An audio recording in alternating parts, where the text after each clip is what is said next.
Voy a hablar lo más brevemente posible de cómo veo el futuro del periodismo de investigación en el nuevo entorno, pero antes quiero ofrecer algunos datos de cuál es este nuevo entorno, porque en definitiva la pregunta es ¿qué hacen unos medios de comunicación en un mundo desintermediado?, que es en definitiva lo que es el mundo de Internet, ¿no? Y traigo aquí algunos datos más o menos recientes, algunos son de agosto de este año, otros de diciembre del año pasado, que yo creo que nos ayudan a comprender cuál es la situación, ¿no? Hay 294.000 millones de emails diarios en la red, 2 millones de blogs, 250 millones, todo esto son cifras diarias, de fotos, 22 millones de horas en Netflix, 18 millones de horas de música en Pandora y 1.288 nuevas aplicaciones cada día en la red. Esta es la desintermediación, esto es la red operando por sí misma, ¿no? En el 2011 el 5% de la industria editorial estaba ya en el libro electrónico. Estos son datos de Pricewaterhouse. En el 2016 el 18% será electrónico. El consumo de móviles queda al 26% en el 2007, es el 40% en el 2011 y yo creo que sobrepasará el 50% en el 2016, por lo que luego enseñaré. El uso de las redes sociales, que es particularmente alto en América Latina. Ahí vemos que después de Israel, el número de horas que pasan los argentinos que están en redes sociales es el segundo en el mundo, pero también en Chile, en Colombia, en Perú y en Venezuela. Esto debe tener que ver con cuál es la estructura sociológica de esos países, aunque no hay demasiados miembros en las redes sociales por la escasez de banda ancha. Los internautas que tienen acceso a Internet a través de los móviles son ya 1.500 millones en el mundo en el 2012. Serán 3.000 millones en el 2016 y probablemente más de 5.000 millones en el 2018 o 20. Yo le oí hace un par de meses a Eric Schmidt, el presidente de Google, que calculaba que en los próximos 8 años habría 5.000 millones de nuevos ciudadanos que tendrían acceso a Internet a través de los dispositivos móviles. ¿Cuál es el crecimiento del mercado previsible? Y esto yo creo que es interesante. Es nuevamente Pricewaterhouse. Pues ahí vemos que el crecimiento es vertical y el volumen es horizontal. Y vemos que junto con las revistas y los libros, los periódicos es lo que menos crece y lo que menos volumen produce. ¿Cuál es la tendencia del mercado?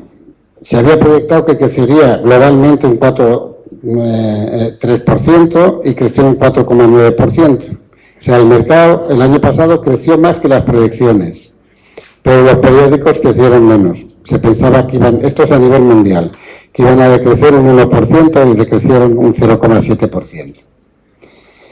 ¿Cuál es la situación de la publicidad? En el 2007, 52.000 millones en Internet, 105.000 millones en el 2012 y 188.000 millones de dólares en el 2016.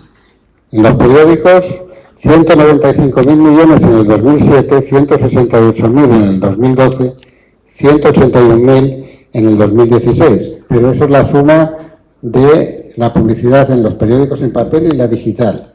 Y si vemos la tendencia abajo, 114.000 millones en periódicos impresos en 2007, se reducen a 87.000 millones en 2016 y probablemente serán menos porque la tendencia es decreciente. Este año ha sido solo 83.000 millones.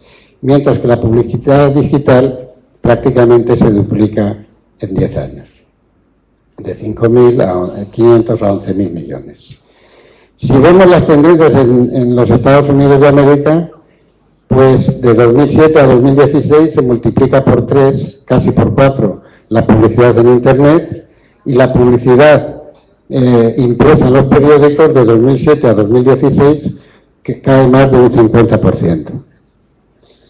En América Latina, son las buenas noticias, crece la publicidad impresa y crece la publicidad digital. Pero esto tiene que ver con el desarrollo y la creación de nuevas clases medias en Brasil, Colombia y Perú, fundamentalmente, con los cambios políticos en algunos países y con la escasez de banda ancha en la mayoría de los países de América Latina. Pero desde mi punto de vista no cabe duda que antes o después, y probablemente antes, América Latina seguirá la tendencia del resto de los países desarrollados.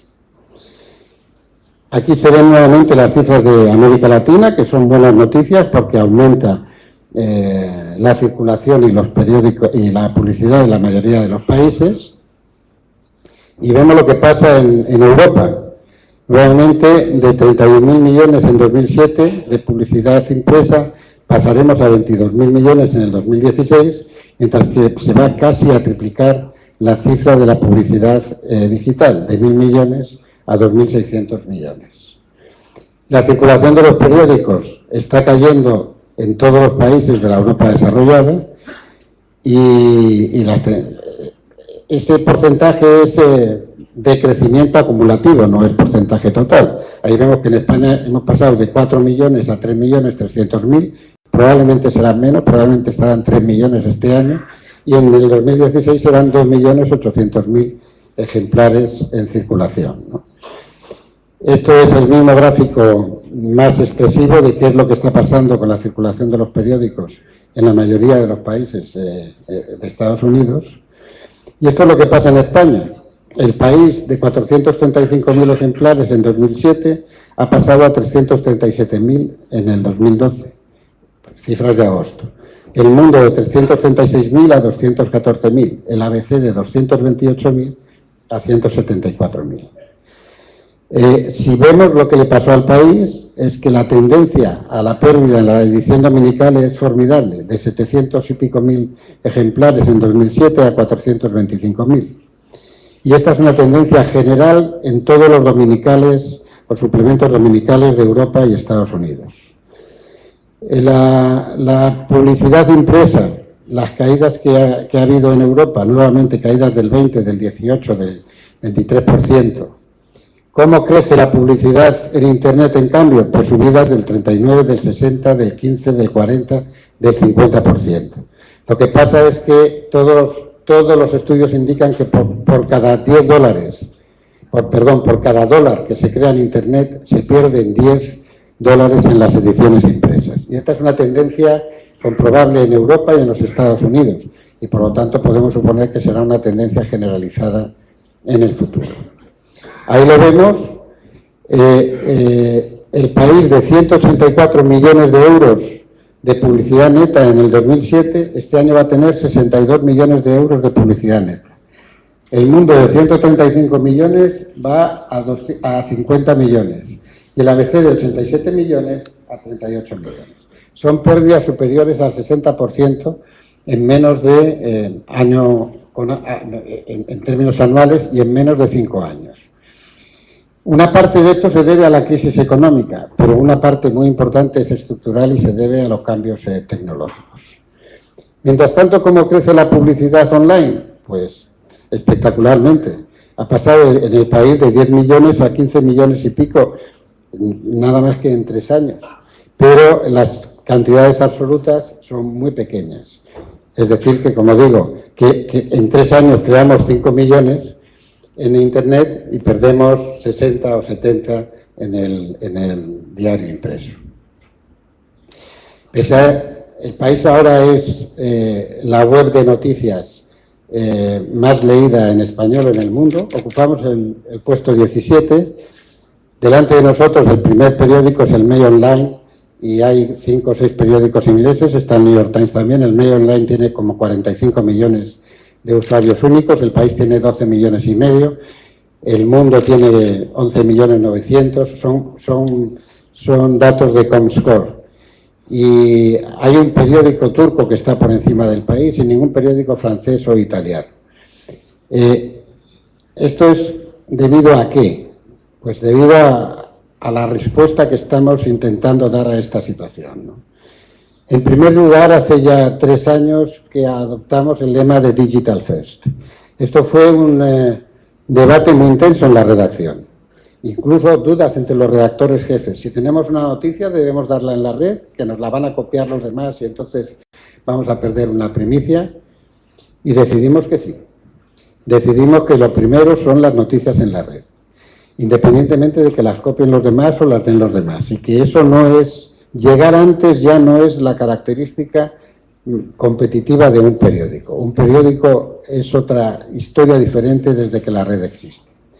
Como hicimos Digital First, decidimos crear un periódico global. Y desde hace 5 años El País tiene en su primera página el lema de el periódico global en español. Periódico global por su extensión en América Latina, que ahora como una sola marca y con una sola redacción integrada. La misma redacción que hace el papel, hace la web, el iPad, los smartphones, absolutamente la misma. Es decir, todos los redactores trabajan para todos los dispositivos de distribución. Esto fue difícil, tardamos un par de años en lograr la integración, pero la integración ahora es absoluta y funciona perfectamente bien. Entre otras cosas, aprovechamos el ser globales para que la actualización de la web sea permanente las 24 horas con redacciones en México y en Washington. Cuando en España los redactores se van a dormir, hay un equipo en México y otro en Washington que se preocupa de que la actualización de las noticias online siga permanentemente. Y por lo tanto tenemos una redacción descentralizada a nivel global en este momento que trabaja conjuntamente. También hemos empezado a imprimir en 5 países en América Latina y de hecho vendemos 40.000 ejemplares en papel en América Latina diarios. De los 345, 50.000 que vendemos, 40.000 son en América Latina, incluida, entendiendo por América Latina también el US Hispanics en Florida.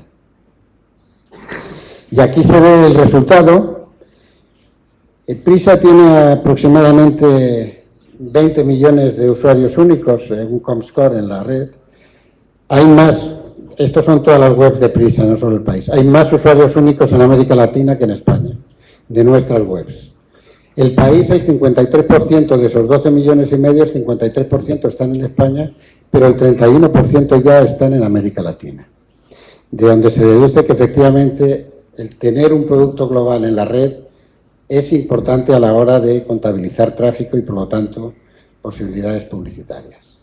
La otra cosa que hemos hecho es enfocarnos directamente en los consumidores, en los usuarios, tratar de obtener el mayor número de datos y perfiles de los usuarios y tratar de orientar el crecimiento a través de la experiencia del usuario. Yo creo que esto es algo mal comprendido normalmente por las redacciones, que es la experiencia del usuario y no la decisión de los redactores, lo que al final lleva a desarrollar efectivamente la utilización de los periódicos en la red por parte de los lectores. Lo cual no necesariamente es bueno, porque puede desfigurar el contenido editorial o la línea editorial que se le quiere dar desde la redacción. Nos preguntaban por el periodismo de investigación y luego hablaré un poco más, pero hay que partir de la base de que lo que estamos es ante un cambio tecnológico que ofrece unas posibilidades ilimitadas para el periodismo de investigación. Se puede investigar todo en la red. Todo el conocimiento humano está en la red. Todo el conocimiento humano es todo el conocimiento humano. No hay nada relativo al conocimiento humano que esté fuera de la red en este momento. Otra cosa es que sepamos capaces de investigarlo, de escrutarlo y de comprenderlo y explicarlo. Y por lo tanto, en principio, es un gran impulso al periodismo de investigación la existencia de la red, ¿no? Segundo, hay un cambio generacional importantísimo. Y esto es bien comprendido, pero mal aceptado por las redacciones. El comportamiento de los redactores y de los periodistas, de los usuarios de la red, de los lectores, es tan diferente en la red que en los métodos tradicionales, que estamos ante un cambio efectivamente revolucionario, empujado por las nuevas generaciones, como ha sucedido en todos los cambios tecnológicos que hemos experimentado recientemente. Y luego, cara al periodismo de investigación, está la aparición de las tabletas o los iPads, de los que hay ya 120 millones en el mundo, y va a haber 500 millones en un plazo relativamente pequeño de tiempo, que ofrecen la experiencia de lo que llaman los anglosajones el lean back, diciendo en el computador uno lee las noticias casi proactivamente, volcado uno sobre el computador, en el iPad o en la tableta uno lo puede leer recostado en el sillón y puede leer un libro o una revista o un reportaje de investigación con el tiempo y con la lentitud o digamos con la actitud adecuada para leer ese tipo de cosas. Hay tres problemas muy serios que afectan a todo esto. Uno es la privacidad de los usuarios, que no está resuelta. ¿Hasta qué punto tenemos derecho a obtener precisamente datos de los usuarios, bien para hacer periodismo de investigación, bien para crear productos publicitarios a la medida de cada consumidor? El tema de derechos de propiedad, que especialmente en España, yo creo en América Latina, está muy mal contemplado. Necesitamos garantizar los editores de periódicos que el copyright de nuestros periódicos efectivamente es copyright no solo para nuestras ediciones impresas, sino para todos los productos multimedia que ponemos en la red. En la mayoría de los países no está garantizado legalmente esto, y que sean fotos, vídeos, bloggers, lo que sea que publicamos en nuestras ediciones online, debemos tener el derecho y el uso del copyright efectivo como lo tenemos de nuestros periódicos. Y luego debemos tener acceso, como tienen las multinacionales de música y las sociedades de autores, al canon por la copia privada.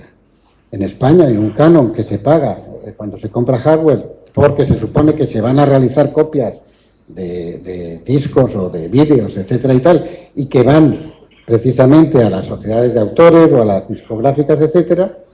Los periódicos no cobramos nada por las copias privadas de nuestro producto, de nuestro contenido que se hace. Hay un intento en Alemania de establecer una tasa para Google ahora, hay algunas especulaciones, pero todas ellas vienen fundamentalmente por parte de los gobiernos y no por parte de los editores. ¿Cuál es el modelo de negocio? Que es la pregunta que nos viene persiguiendo desde hace 10 años. Yo siempre he dicho que no hay un modelo de negocio. Y por lo tanto, si seguimos investigando cuál es el modelo de negocio, no lo encontraremos. Segundo, nadie ha logrado rentabilizar, digo de los medios tradicionales, ha logrado rentabilizar ni migrar exitosamente a las operaciones en la red. Quienes mejor lo han hecho, Financial Times, The Guardian. The Guardian ha perdido más de 17 millones de libras con su operación en red el año pasado. Pueden ser muy exitosos en el tráfico o en otro tipo, en el número de usuarios, pero económicamente nadie tiene la respuesta y hay que seguirla buscando. Hay quien piensa que es la compra de informaciones a la pieza o mediante suscripciones, mediante un flat fee. Hay quien piensa que es el alquiler de informaciones. Yo subo a la nube y me bajo por un ratito la información que me interesa de la nube, que no la voy a poder copiar ni nada de eso, pero ya la tengo. Y entonces es más barato que comprarla porque la voy a poder copiar y archivar. Creo que nos van a hablar luego de las experiencias de las donaciones y las fundaciones. Hay, sobre todo en Estados Unidos y en países sajones donde hay esa tradición, ONGs, organizaciones no gubernamentales que financian periodismo de investigación, periodismo libre. Yo creo que son muy de admirar, pero creo que hay que sospechar mucho también de según qué organizaciones no gubernamentales. Una organización no gubernamental es el Comité Olímpico Internacional, por ejemplo. Es decir, que hay que tener cuidado con las fundaciones y las donaciones. Yo creo más bien en los sistemas arreglados de la democracia representativa. Pero, en fin, ahí están. Y finalmente el canon, que lo acaba de promover el Guardian, porque el Guardian compite en la red con la BBC. Una web de una radio, de una televisión, es lo mismo que una web de un periódico en la red. Todos tienen videos, todos tienen audios, todos tienen artículos, todos tienen archivos. La BBC está pagada por una tasa de los contribuyentes en el Reino Unido y el Guardian está pagado por una fundación, por cierto. Al Jazeera está pagado por el gobierno de Qatar. Pero ¿quién nos paga a los, si no son los usuarios y los publicitarios, a las empresas privadas, que es sobre lo que está montado todo el edificio de la libertad de información y la democracia representativa en los países democráticos. Bueno, esto sobre la presentación, y voy a añadir brevemente, creo que no voy a hacer más de los 20 minutos, llevo un cuarto de hora, ¿no? Sobre los datos, ¿no? Entonces, periodismo investigativo. Twitter es uno de los fundamentales generadores de noticias en este momento entre el público. Más del 50% de los americanos con menos de 50 años se entera de las noticias hoy a través de Google, no a través de ninguna organización informativa. Yo me pregunto, ¿qué periodismo investigativo se puede hacer con 140 caracteres en Twitter? ¿Qué capacidad de profundización o de análisis hay en esas noticias? El periodismo investigativo necesita tiempo. Tiempo del que lo lleva a cabo y tiempo del que lo lee, porque no te puedes enterar instantáneamente de lo que sucede. Y luego, ¿qué es periodismo investigativo? ¿Es un periodismo de filtración? ¿Es Wikileaks periodismo investigativo? ¿O es simplemente una filtración en la red? ¿Y es el periodismo ciudadano? ¿Periodismo investigativo? Periodismo ciudadano suele ser periodismo de denuncia, pero la denuncia ciudadana es una investigación periodística o puede ser simplemente base de una investigación periodística. Por último, lo que es evidente es que incluso si uno es exitoso en la red, los márgenes económicos son muy pequeños. Y con esos márgenes no se pueden pagar enviados especiales, tener 5 reporteros trabajando durante un par de meses en una noticia que no se sabe si va a salir, etcétera y tal. Y por lo tanto hay una amenaza real, debido a la estructura económica del sistema, hay una amenaza real a la calidad periodística si no encontramos un modelo o varios modelos que permitan monetizar toda nuestra actividad en la red. En definitiva, este cambio global al que me refería antes hace que cambie la profesión. Los periodistas, no del futuro, de mañana ya, no van a ser como los periodistas que nos vamos. Los productos van a ser diferentes. Los periódicos en la red no son periódicos. Cambia la organización de las redacciones y de las empresas. Van a desaparecer los kioscos, han desaparecido las librerías en la mayoría de las ciudades de Estados Unidos. Los sistemas de distribución están completamente en entredicho. Y como todas las revoluciones, incluidas las exitosas, esta es una revolución sangrienta. En España van a perder el trabajo 7.000 periodistas en un periodo aproximadamente de 3 años. 30 y tantos mil los han perdido en 2 años en los Estados Unidos. Todas las revoluciones generan sangre. Pero algunos me preguntaban qué pasa en el país, qué pasa en Prisa. Pasa que estamos en un proceso de reestructuración debido a la crisis económica general, pero debido también y sobre todo y con el ojo puesto en la crisis estructural producida por el cambio tecnológico. Precisamente en Brasil los grupos de comunicación vivieron hace una década reestructuraciones muy importantes, de las que salieron exitosos prácticamente todos ellos, y mi única recomendación es que no cometan los errores que hemos cometido los que en los tiempos de bonanza no hemos hecho los cambios necesarios, y los tenemos que hacer los cambios cuando evidentemente no hay más remedio que hacerlos, pero las capacidades para ello son infinitamente menores que cuando existía la burbuja. Nada más y muchas gracias.